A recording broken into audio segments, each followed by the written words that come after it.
Voici le premier tome de l'Encyclopédie d'Istanbul. L'auteur, Rehat Ekrem Koçu, a fièrement écrit son nom en gros. Istanbul est une infinie, une inépuisable mer de détails. C'est en lisant les articles de cette vieille encyclopédie que je l'ai compris. Et que j'ai compris qu'il fallait que je me nourrisse de cette mer de détails. Istanbul, ses mosquées, ses écoles, bibliothèques, tekkes, mausolées.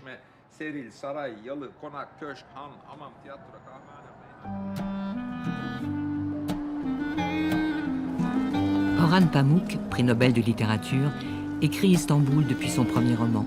Son histoire, ses gens, sa beauté, ses affres, et les infinies nuances de son esprit. Et quand sa voix rencontre celle de Semai Kayguzuz, dont les livres résonnent des anciennes légendes d'Anatolie, et celle de Elif Shafak, romancière populaire qui conjugue réalisme social et magie ancestrale, c'est alors toute la Turquie qui se dévoile sous un jour nouveau.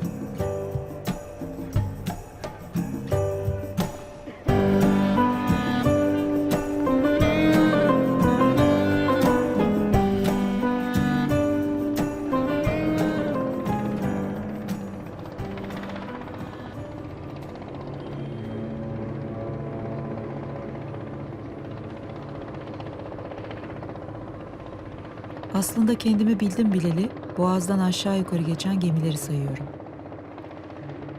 Roman petrol tankerlerini, Sovyet kruvazörlerini, Trabzon'dan gelen balıkçı takalarını, boyasız, bakımsız, pas içindeki yük gemilerini, bayrağı ülkesi belirsiz, karanlık, çürük gemileri sayıyorum.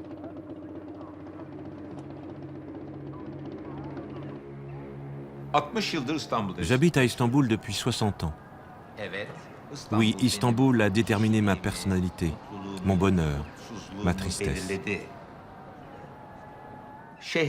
Qu'est-ce qui définit, qu'est-ce qui constitue l'esprit d'une ville?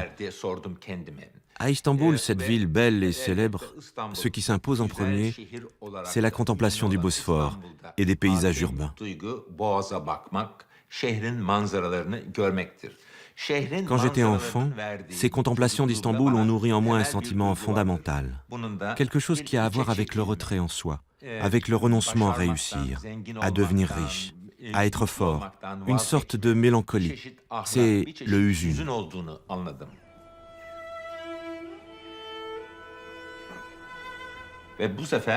Et dans Istanbul, souvenir d'une ville, j'ai essayé de comprendre ce sentiment, ce hüzün, qui était très prégnant dans les années 50 et 60.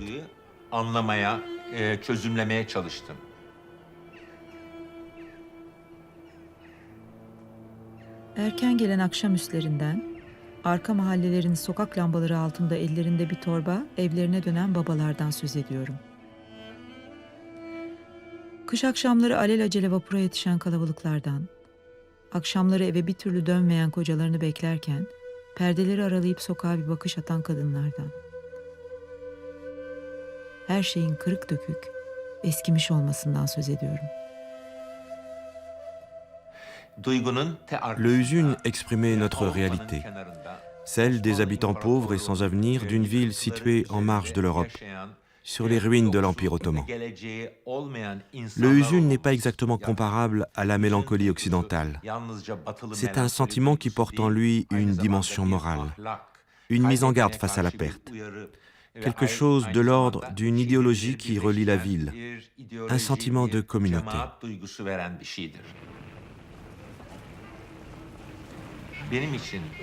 Pour moi, les images qui font d'Istanbul ce qu'elle est, c'est le noir et blanc, ce ciel plombé, cette impression de cité industrielle grouillante d'ouvriers, les navires, les fumées, les bateaux de pêcheurs, les rameurs, les barques, les rues bordées de maisons en bois, les trottoirs dallés, les ruelles pavées, les faubourgs.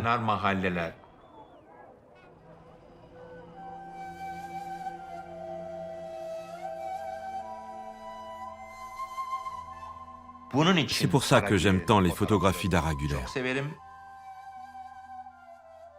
Je travaille souvent dans ces archives. Et quand je lui dis combien j'aime ces photos, Araguler me lance « Tu aimes mes photos parce qu'elles te rappellent ton enfance ?» Et moi je lui réponds « Non, si j'aime vos photos, ce n'est pas parce qu'elles me rappellent mon enfance, mais parce qu'elles sont belles. » Et du coup on se met à réfléchir ensemble, à se demander si la beauté peut être distincte de la mémoire, du souvenir. Et on se dit « Mais non, sans souvenir, la beauté ne peut pas exister. »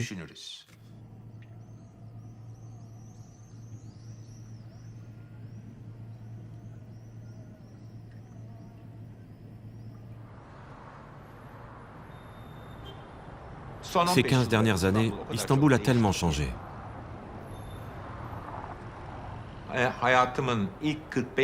Elle a plus changé en 15 ans qu'au cours des 45 premières années de ma vie.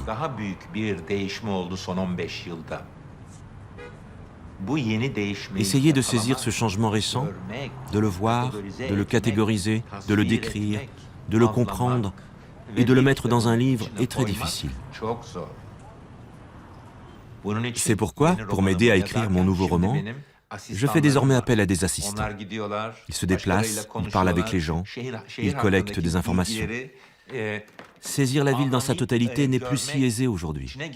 Il y a désormais des quartiers lointains que je n'ai jamais vus, dans lesquels je n'ai jamais mis les pieds.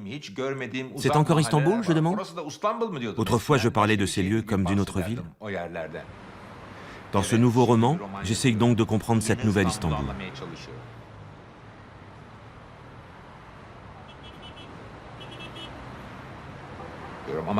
J'écris à nouveau sur la ville telle qu'elle s'est développée ces 40 dernières années, sur ses habitants les plus pauvres, sur ceux qui ont immigré d'Anatolie pour venir s'entasser dans les bidonvilles d'Istanbul, puis dans des quartiers à peu près viables, sur les petits vendeurs, les ouvriers, sur les pauvres de la ville. Un livre donc sur ces gens-là et qui montre l'enrichissement qui s'est opéré ces 15 dernières années.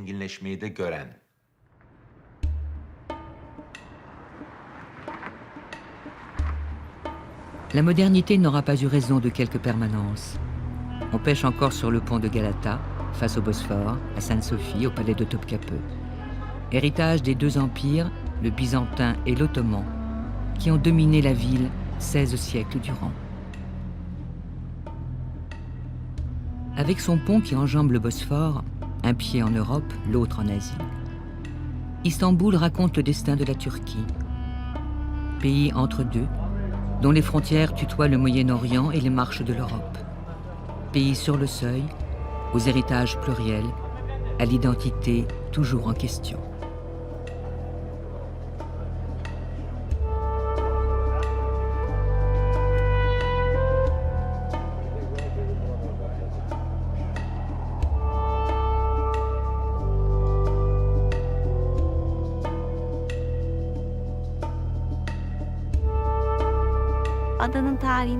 L'histoire de cette île est une histoire de migration, d'exil, de débarquement. Elle porte aussi une beauté très sauvage. Aimer cette île demande de pouvoir l'endurer.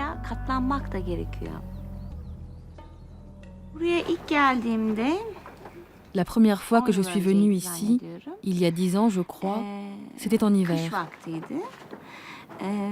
J'ai fait une longue promenade et au cours de cette promenade, j'ai vu que tout doucement, la mer montait et s'assombrissait, si bien qu'elle semblait sur le point d'avaler l'île. J'ai été très impressionnée par cette scène. Et après, je me suis dit, c'est ici. C'est ici même que Poséidon a puni Ulysse.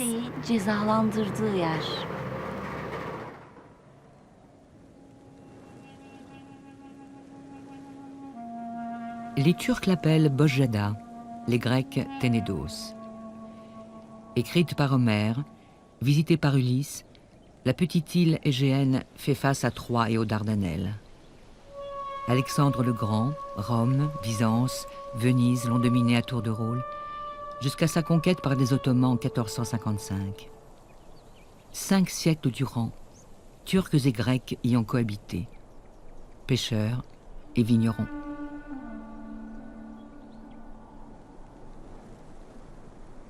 Üzümle aramızda gizli bir kardeşlik var.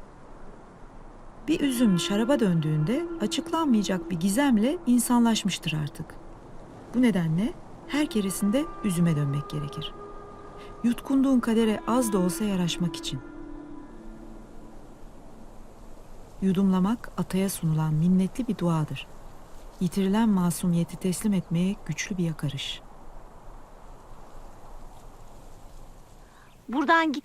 Les gens qui sont partis d'ici ont laissé derrière eux une tradition, le vin, la fabrication du vin. Une tradition millénaire qui existe aussi en Anatolie. Le désir de conserver et de perpétuer ce savoir légué par la population viticole de ces lieux équivaut en quelque sorte à conserver la mémoire des morts.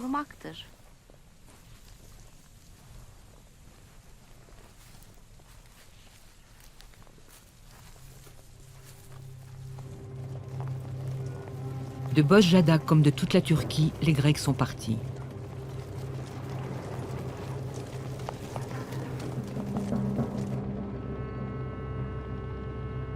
Après la Première Guerre mondiale, les plans de paix ont contraint les peuples mélangés de l'Empire ottoman, vaincus et déliquescents, à suivre les frontières de l'Europe nouvelle, baïonnette au dos.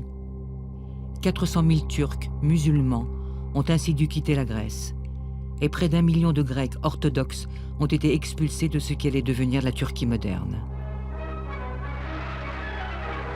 Ceux qui avaient échappé à ces transferts de population ont fini à leur tour par partir, de plus en plus étrangers dans cette nouvelle République de Turquie, proclamée en 1923 par Mustafa Kemal Atatürk.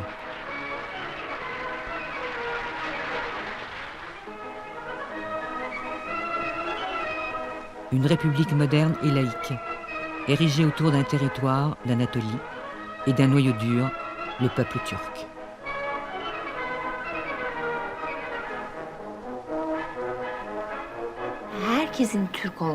On a voulu que tout le monde soit turc. Et parallèlement à cette identité turque, on a aussi privilégié l'islam sunnite, représenté par le Diyanet, le département des affaires religieuses. C'est ainsi que l'alévisme, un autre courant de l'islam, a été mis à l'écart, réduit à une simple manifestation culturelle et folklorique. Cela signifie que l'appartenance religieuse de 20 millions de personnes est officiellement ignorée, passée sous silence. Il existe par ailleurs une distinction entre musulmans et non-musulmans. En Turquie, les juifs et les chrétiens ne sont pas nommés comme tels. On les appelle non-musulmans. Et ces non-musulmans ont été complètement laissés à l'écart du système.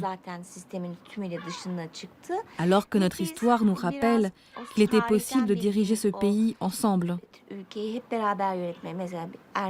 Un Arménien pouvait devenir Premier ministre ou un Juif occupait d'importantes fonctions au palais. Mais d'un seul coup, tout le tissu social a été turquifié.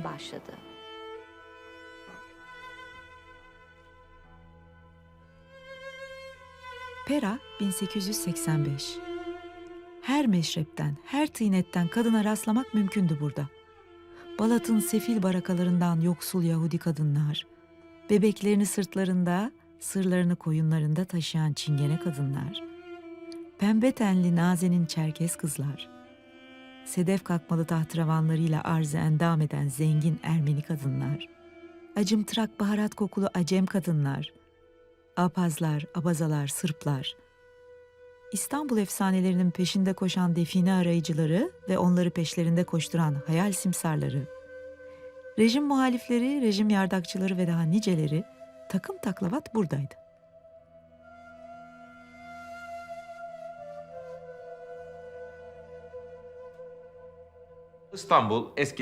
Au début du XXe siècle, la moitié de la population d'Istanbul était musulmane et l'autre moitié non musulmane.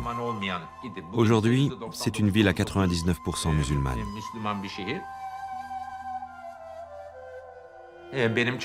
Dans mon enfance, on entendait souvent parler grec dans la rue.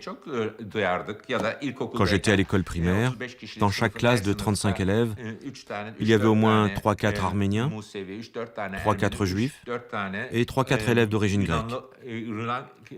Maintenant, ils sont tous partis.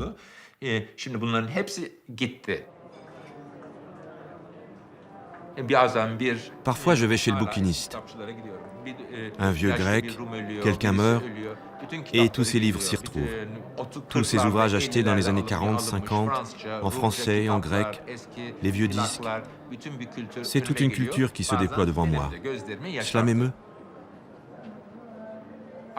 Ce vieil Istanbul, ces gens de l'ancien temps, le grec que j'entendais parler quand je sortais faire des courses avec ma mère, les slogans inscrits sur les murs pour rappeler qu'il fallait parler le turc, tout cela désormais fait partie du passé. Pourtant, on devine encore leur présence dans la ville, comme sur un palimpseste, des strates de traces effacées sur les murs des immeubles, dans les souvenirs, les objets.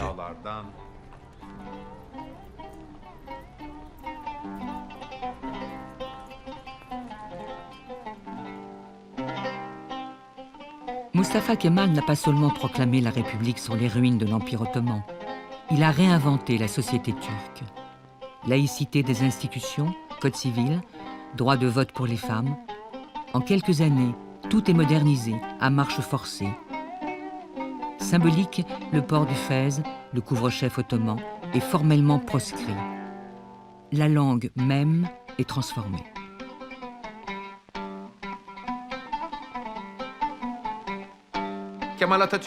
Dans son projet de modernisation, Kemal Atatürk a décidé de réformer l'alphabet, de passer de l'alphabet arabe à l'alphabet latin. Et par ailleurs, on a supprimé les mots d'origine arabe et perse dans le but d'obtenir un turc pur.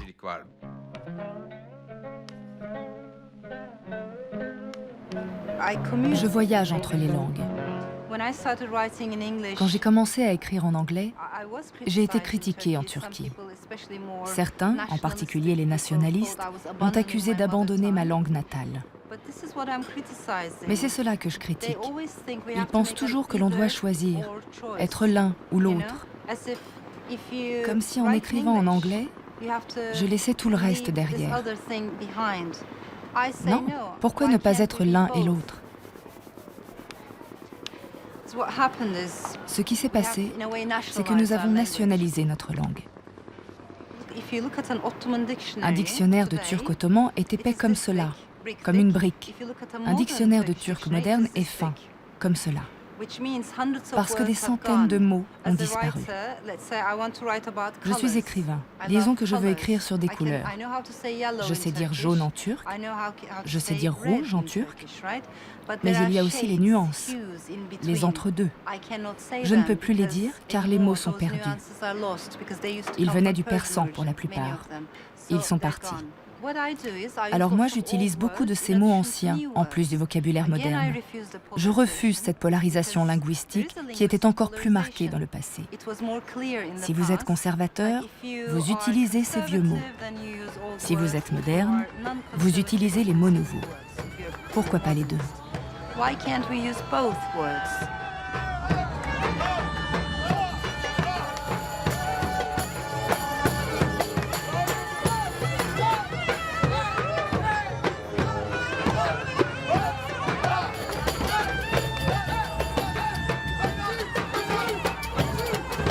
Ailesinin yarısı kas katı laik Kemalist, diğer yarısı ise dini bütün Müslümandı. İki taraf hem sürekli çatışarak hem de kendilerince bir uyum geliştirerek aynı çatı altında yaşamayı başarırken paranormal yetenekler su gibi, ekmek gibi, tuz gibi normal kabul ediliyordu. Zeliha teyze her iki tarafa da eşit uzaklıkta durmayı tercih etmişti.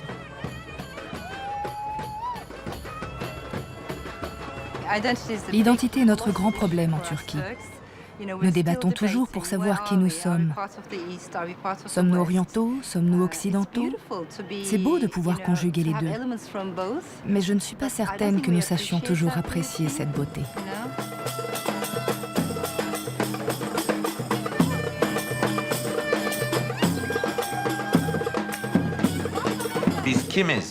Qui sommes-nous? Voulons-nous être européens ou venons-nous d'Asie? Sommes-nous musulmans? C'est quoi être turc? Je refuse qu'on impose à un individu ou à une société une identité homogène, basé sur une seule source. Je suis contre toute forme de fondamentalisme. Or, c'est justement ce que font certains de nos hommes politiques. Ils prêchent comme cela. Nous devons être seulement occidentalisés, laïcs, sans religion. Ou nous devons être seulement traditionnalistes et musulmans. Ou nous devons seulement être turcs et parler le turc pur. Ou bien, nous sommes seulement socialistes. Moi, je préfère ce qui vient de sources diverses. Et comme je le fais dans mes livres, je défends l'idée que tout cela peut se côtoyer, sans conflit.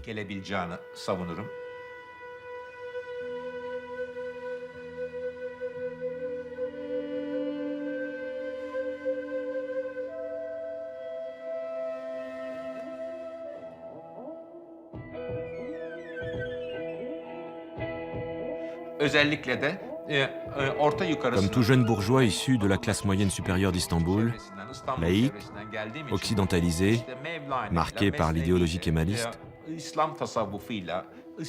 j'ai longtemps pensé que tout ce qui avait trait à Rumi, au soufisme et à la mystique islamique était réactionnaire et sans intérêt.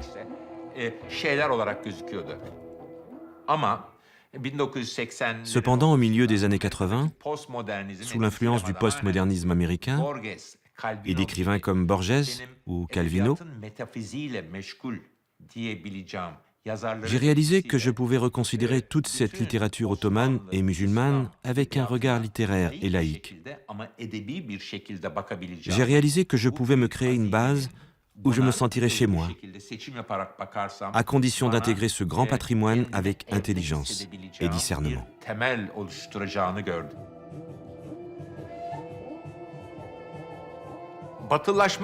Pour s'occidentaliser, on a voulu oublier notre histoire. Or, c'est au contraire en explorant et en nous appropriant cette histoire au plus près que nous faisons preuve d'un esprit occidental.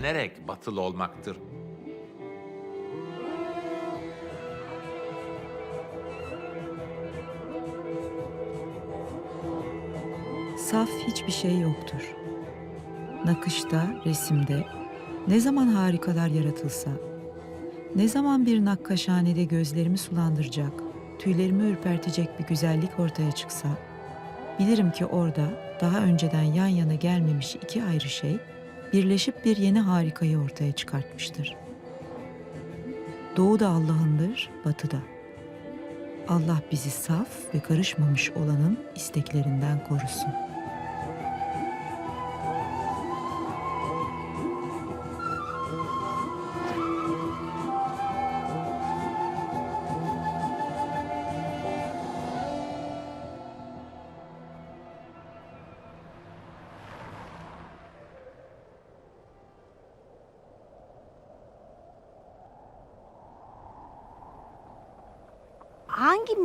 Quel est l'héritage que j'ai choisi? Celui qui me sert de point de départ? Je n'en ai pas clairement conscience.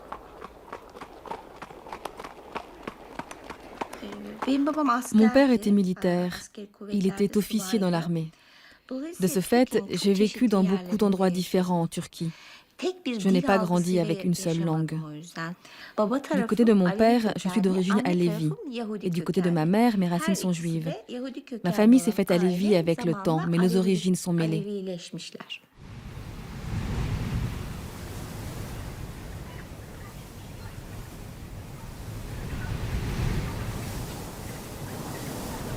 L'œuvre de Semak Aygüzuz résonne de ses héritages mêlés. Dans ses nouvelles et ses romans, elle convoque la culture orale, les mythes grecs autant que les légendes d'Anatolie, les contes mystiques des derviches, les réminiscences de l'alévisme et du chamanisme ancestral qui voient le sacré dans chaque élément.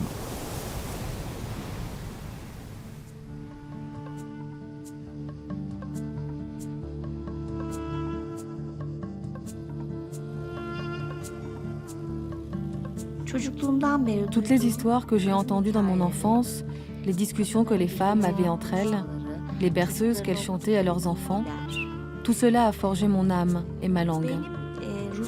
Ce n'est pas un choix conscient.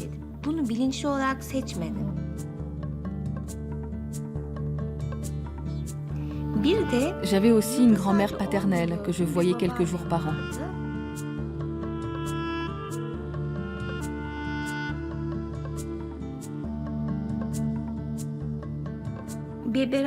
Quand j'ai commencé à passer du temps avec cette grand-mère, j'ai compris combien la littérature, la poésie et la métaphore étaient des choses terrestres, quotidiennes.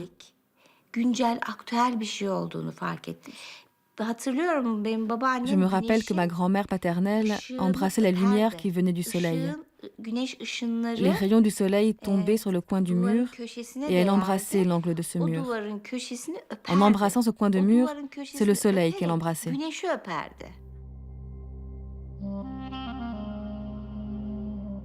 Derken çocukluğumda başka bir cümle daha duydum. Babaannem bizi kestiler demişti bir kez. Öyle durduk yerde gürültülü bir iç çekişle.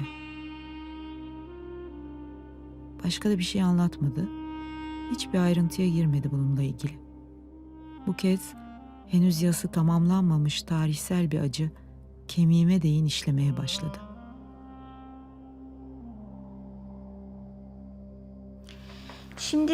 Ma grand-mère paternelle est une rescapée du grand massacre de Dersim en 1937-1938.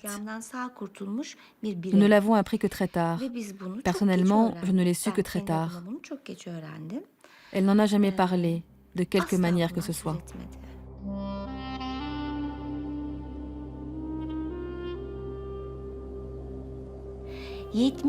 C'est un sujet que l'on a tué pendant 70 ans. La République de Turquie a été fondée et les forces armées turques ont tué leurs propres citoyens. Près de 15 000 personnes furent massacrées en très peu de temps, en l'espace d'une semaine, massivement.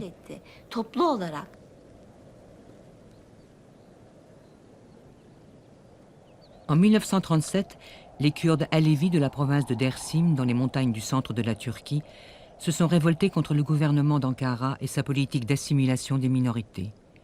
La répression a été brutale. Les meneurs ont été exécutés, les villages bombardés ou incendiés, des civils massacrés ou déplacés.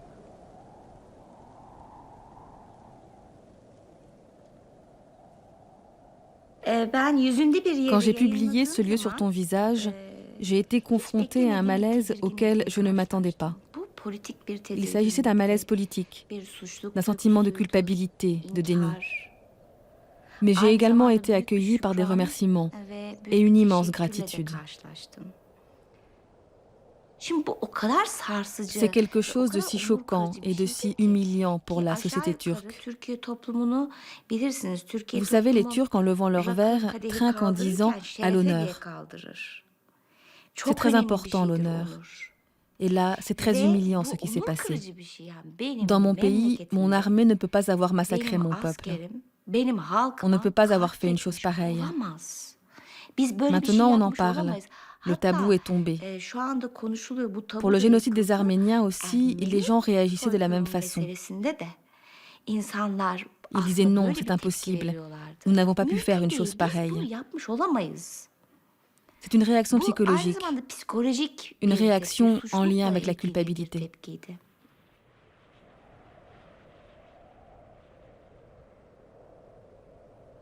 La destruction des Arméniens de l'Empire ottoman demeure le grand tabou de la mémoire turque.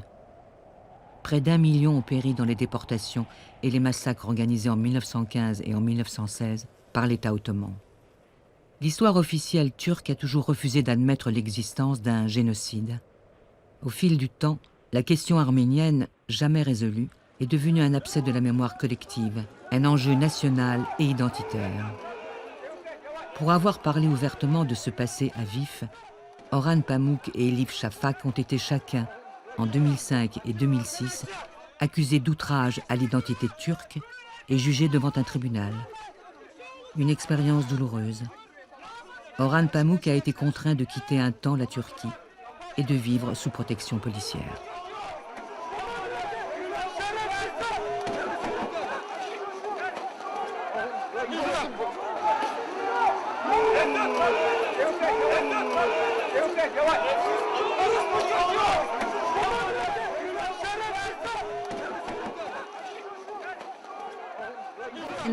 Dans la bâtarde d'Istanbul, je voulais écrire sur une famille arménienne et sur une famille turque, sur leurs histoires individuelles. Et je voulais raconter l'histoire par les yeux des femmes, de différentes générations de femmes, de grand-mères, de mères, de filles. Et surtout, montrer tout ce que nous avons en commun. On doit être capable de parler de cela et de comprendre la complexité de ce sujet. Maintenant, c'est toujours difficile d'en parler. Mais les choses changent en Turquie. Il y a plus de débats relativement. À l'époque, c'était vraiment beaucoup plus dur d'écrire sur ces sujets. Dilan Kelekyan, yazar, üniversite hocası. Karikin Kajak, öğretmen ve editör. Oannis Kilitçan, kitapçı. Au cours des 5 dernières années, on a vraiment commencé à affronter ce qui s'était passé dans les années 30, dans les années 20. Cela ne concerne pas seulement les Arméniens, mais bien d'autres minorités. Car tout au long de la construction de notre État-nation, les identités minoritaires ont été différenciées, marginalisées. Donc, on commence à présenter des excuses. Les gens peuvent parler de leur deuil, de leur perte. C'est ça. Cela permet de penser les blessures. Nous, les gens de Turquie, nous avons entrepris un travail de mémoire. Désormais, la société turque veut se souvenir. Nous ne voulons plus refouler les faits, nier, taire, faire comme si de rien n'était. Car en nous comportant de la sorte, nous ne pouvons pas grandir. Depuis ces 10 dernières années, la Turquie est devenue un pays qui se rappelle. Un pays qui parle de tout.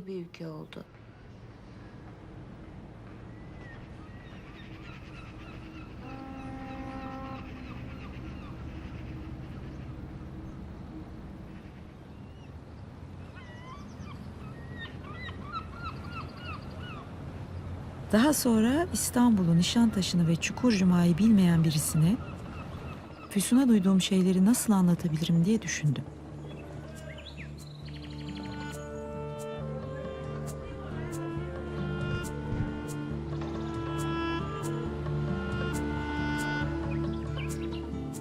Şimdi tıpkı bir antropolog gibi topladığım eşyaları, kapkacağı, incik boncuk ile elbiseleri ve resimleri sergilersem yaşadığım yıllara bir anlam verebilirdim ancak. Le musée de l'innocence est un roman d'amour de 600 pages. Mais c'est aussi un musée. Un musée dont il est question dans le roman et qui possède un fonds de 1500 à 2000 pièces présentées selon une manière déterminée. Le musée n'est pas une illustration du roman et le roman n'est pas une explication du musée. Il raconte la même histoire d'amour de 2 façons différentes, voilà tout.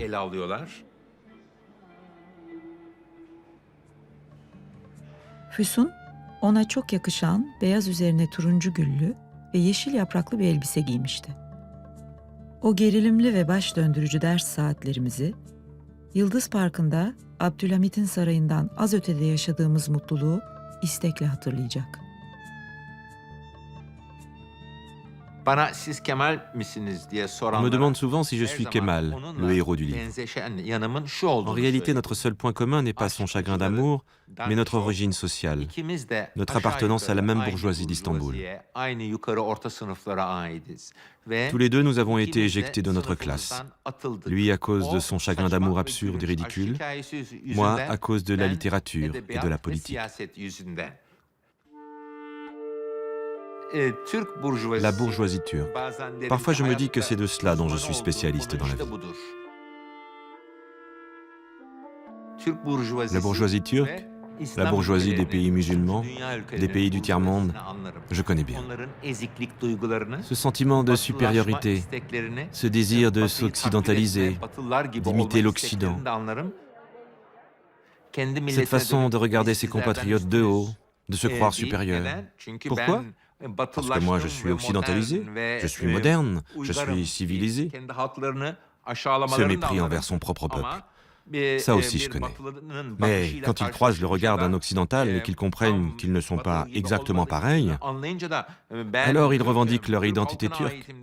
Ils deviennent nationalistes. Au sujet des Kurdes, des coups d'État militaires, de la politique, ils ont aussi été très conservateurs, très timorés, par peur des militaires. Je connais bien ces sentiments, ces terrains glissants. Je crois bien les connaître, du moins.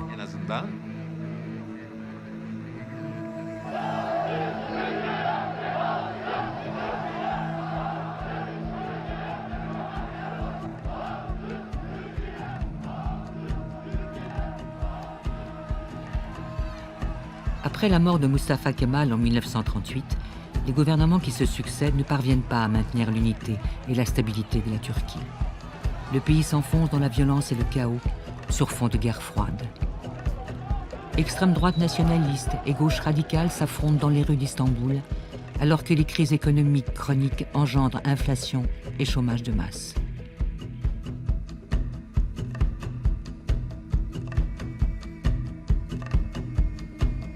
L'armée, officiellement garante de la République et de l'héritage kémaliste, intervient avec régularité. 1960, 1971, 1980, 3 coups d'État pour rétablir l'ordre.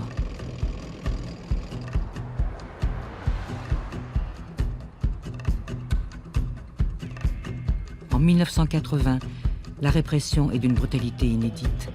Des centaines de militants de gauche sont exécutés ou abattus. Plus de 600 000 personnes sont arrêtées. Le pays est mis en coupe réglée.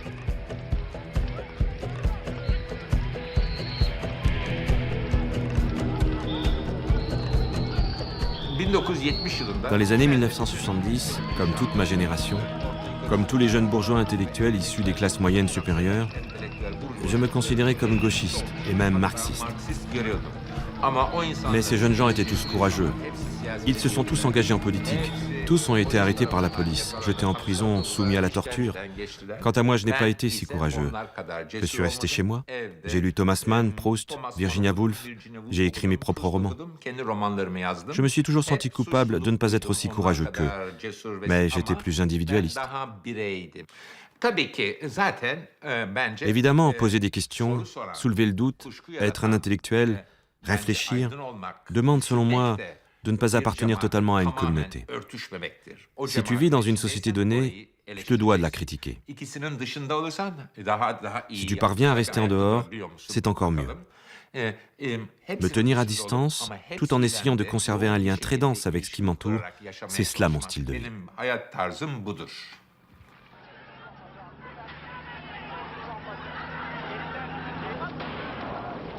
Anciennes et diverses, les fractures de la société turque se sont creusées au cours des années 90.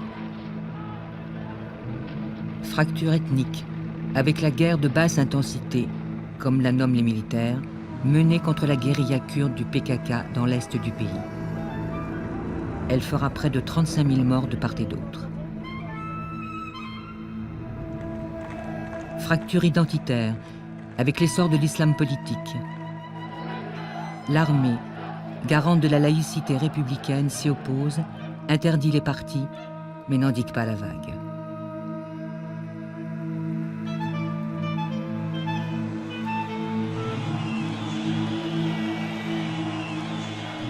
Dans ce contexte, le port du foulard islamique devient un enjeu politique majeur.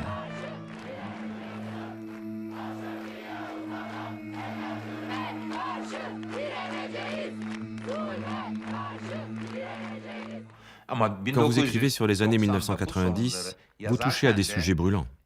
Tout le monde vous demande « Et toi, tu es de quel côté ?» Moi, je suis du côté des souffrances des gens. Au cœur du roman Neige, il y a le drame de ces filles qui portent le voile.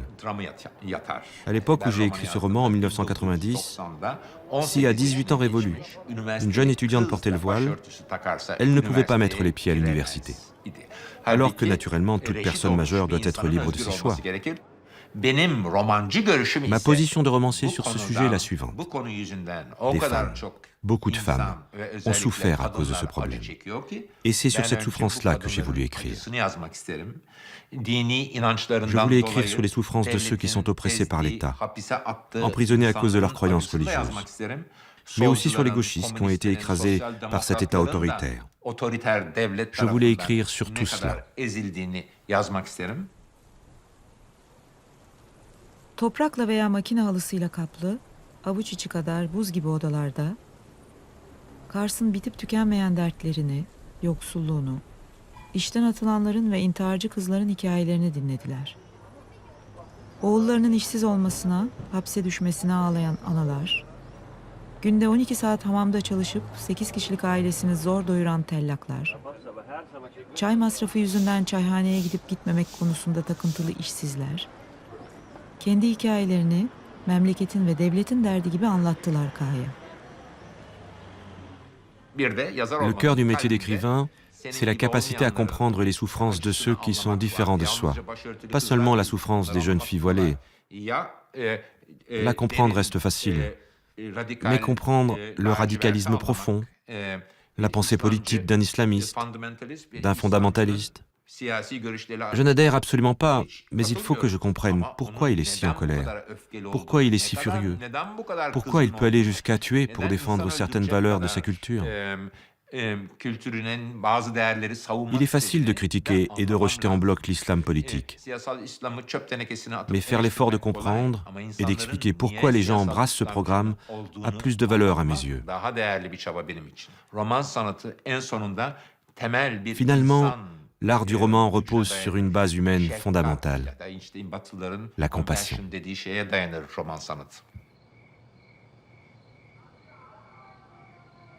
Dinciler kapı kapı dolaşıyorlar. Erkeklerle erkekler, kadınlarla kadınlar konuşuyor. Gururu kırık, öfkeli işsizlerin güvenini kazanıyorlar. Akşam tencerede ne kaynatacağını bilmeyen işsiz karılarını sevindiriyor. Sonra yeni hediyeler vaat edip kendilerine oy vermeye yemin ettiriyorlar.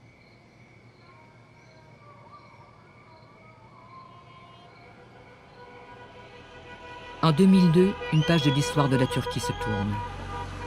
Le Parti de la Justice et du Développement, l'AKP, remporte les élections législatives et forme pour la première fois un gouvernement conservateur d'inspiration islamique. À sa tête, Tayyip Recep Erdogan.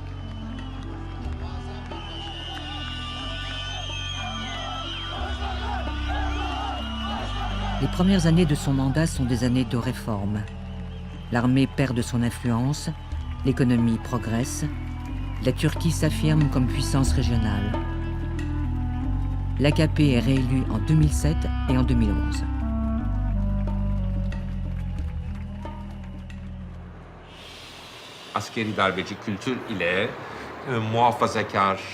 L'antagonisme demeure entre la culture militariste, putschiste, et la culture conservatrice, majoritaire, et tout aussi autoritaire.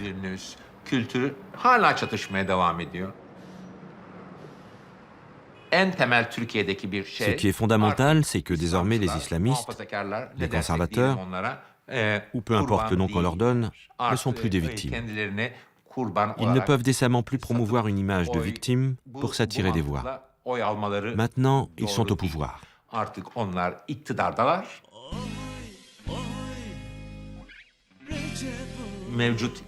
Ils ont repris à leur compte la culture autoritaire des précédents régimes militaires.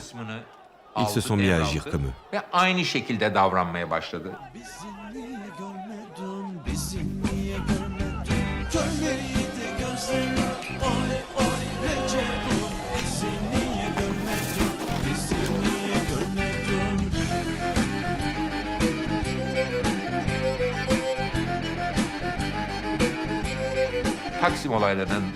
Et le sens des événements de Taksim, c'est que désormais les gens modernes et laïcs en ont jusque-là. Ils n'en peuvent plus. Et ils sont sortis dans la rue pour montrer leur propre force. Et maintenant on attend.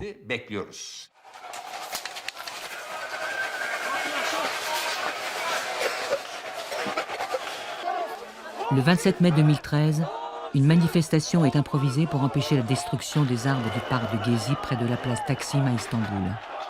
Elle est violemment réprimée. En quelques jours, la ville s'embrase. Et la place Taksim devient l'épicentre de la contestation. Le point de ralliement d'une jeunesse en colère.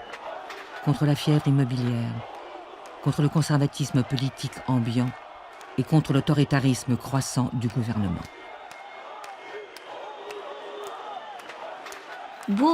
Quel grand symbole. Parce qu'un arbre avait été coupé. Je me suis dit, mon Dieu, nos ancêtres panthéistes, chamanistes se sont réveillés.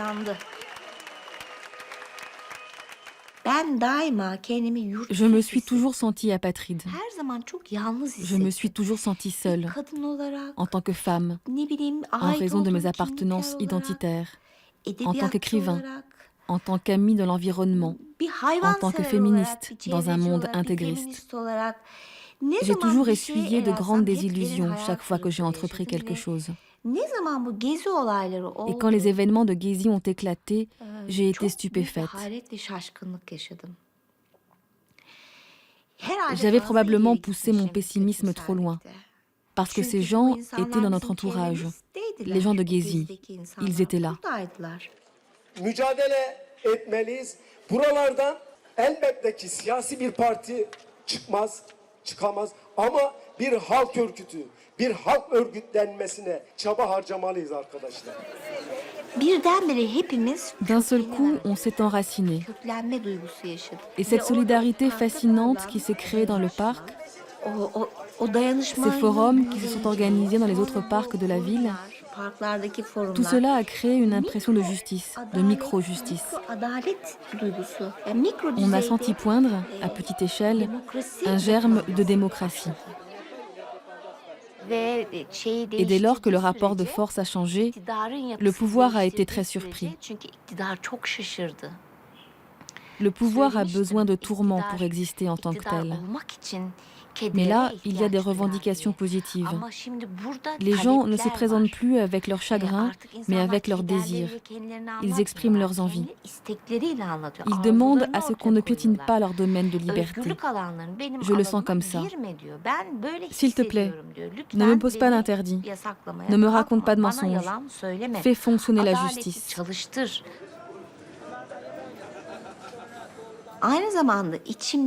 J'éprouve comme un soulagement. Mon chez-moi est plus grand.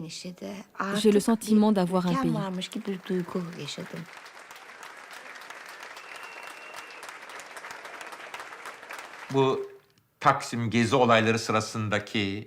Durant les événements de Gezi à Taksim, la réaction du gouvernement, disproportionnée, discriminatoire, a encore intensifié la polarisation.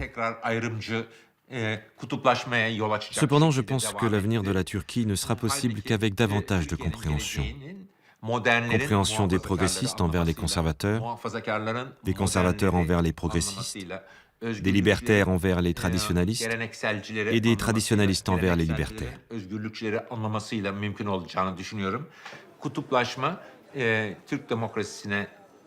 La polarisation rend peut-être service aux partis politiques au pouvoir, mais elle ne sert pas la démocratie, la tolérance, et n'enrichit pas la culture. Comme la plupart des gens, moi aussi je suis allé à Taksim, au parc de Gezi, et j'ai senti cette nouvelle langue, cette nouvelle tolérance, cette nouvelle façon d'être ensemble. Cette chose nouvelle créée par ces jeunes venus d'horizons divers, j'y crois, même si c'est utopique, avec un optimisme extrême.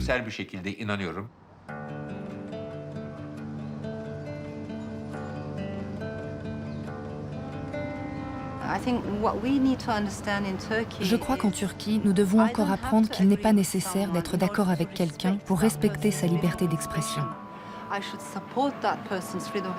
Je dois la défendre.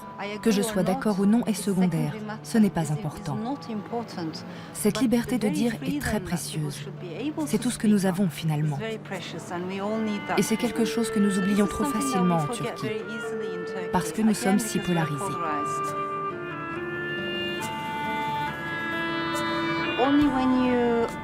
Quand vous êtes à la fois dehors et dedans, vous êtes à la fois familier des choses et suffisamment étranger pour les questionner. pour être toujours curieux. Pour ne jamais perdre cette curiosité, nous devons rester à cet endroit, sur le seuil. Dans la culture orale, on accorde beaucoup de place au djinn, au génie, à ces créatures faites de fumée sans feu. J'ai grandi avec ma grand-mère maternelle et j'ai reçu ses enseignements en direct. Elle me disait toujours de ne jamais marcher sur le seuil d'une pièce et de toujours entrer avec le pied droit en premier, toujours, et de sauter par-dessus le seuil. Pourquoi ? Parce que le seuil est le territoire des djinns, de ces créatures surnaturelles. C'est le lieu de l'entre-deux, un espace élusif. On ne sait pas ce qui s'y passe. Quand j'y pense, je me dis que tout artiste, tout écrivain a besoin d'un tel espace. Nous avons besoin de ce seuil, besoin d'être avec les djinns, de n'appartenir à nulle part complètement.